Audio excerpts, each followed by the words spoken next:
African spirituality. The very phrase evokes a sense of mystery, of something ancient and powerful. Yet for many it remains shrouded in misconception, dismissed as primitive or simplistic. African spirituality is not a monolith. It is a rich tapestry woven from diverse cultures, traditions, and beliefs spanning the vast African continent. At its heart lies a deep reverence for nature, a recognition of the interconnectedness of all things. It is time to move beyond the stereotypes, to delve into the depth and complexity of African spiritual traditions. To understand African spirituality, we must journey back in time, to the land of Kemet, ancient Egypt. Kemet, meaning Black Land, was more than just a civilization. It was a beacon of knowledge, a center of learning that influenced the course of human history. The pyramids, the Sphinx, the temples, these weren't merely monuments to power or vanity. They were expressions of a profound cosmology, a deep understanding of the cosmos and humanity's place within it. The ancient Egyptians developed sophisticated systems of mathematics, astronomy, and medicine. This knowledge was part of a broader African intellectual tradition, one that recognized the interconnectedness of all things. Yet the history of Kemet has often been distorted, its African identity downplayed or erased. By reclaiming Kemet's African identity, we begin to understand the true depth and breadth of African spirituality. The legacy of African spirituality is etched not only in ancient texts and monuments but also in the very landscape of the continent. Take, for instance, the stone calendar of Adam's Calendar in Mpumalanga, South Africa.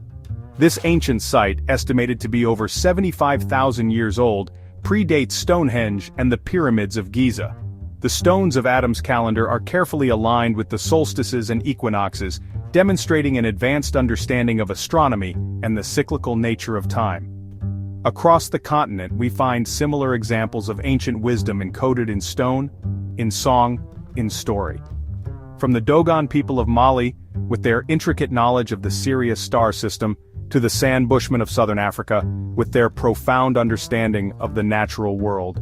This connection is grounded in observation, experimentation, and a deep understanding of the natural laws that govern the universe. It is a connection that has sustained African people for millennia, providing meaning, purpose, and a profound sense of belonging. The African calendar, with its unique months and timekeeping methods, reflects this deep understanding of time and nature. Each month is intricately tied to the cycles of the moon, the seasons, and agricultural practices, highlighting the harmony between human life and the natural world. The arrival of European colonialism in Africa marked a turning point, not only in the political and economic landscape of the continent but also in the spiritual lives of its people. African spiritual traditions were demonized, labeled as pagan, primitive, or even satanic. Missionaries sought to convert Africans to Christianity, often through coercion and violence. Traditional healers were persecuted, their knowledge dismissed as witchcraft. The imposition of Western education systems further eroded the transmission of indigenous knowledge, creating a disconnect between generations. Yet, even in the face of such adversity, African spirituality has proven remarkably resilient. From the bustling markets of Lagos to the rural villages of the Sahel, ancestral traditions persist. We stand at a crossroads, the old ways are crumbling, the narratives of colonialism are being challenged, and a new generation is rising, hungry for knowledge, for connection, for meaning. This is a time for reclaiming, for remembering, for reconnecting with the wisdom of our ancestors.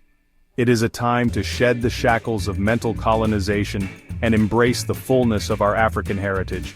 This is not a call to reject modernity or to romanticize the past.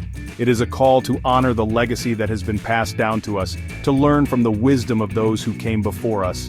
Let us reclaim our birthright not as a source of division or superiority, but as a gift to be shared with the world, a gift that has the power to heal, to empower, and to guide us towards a more just and sustainable future.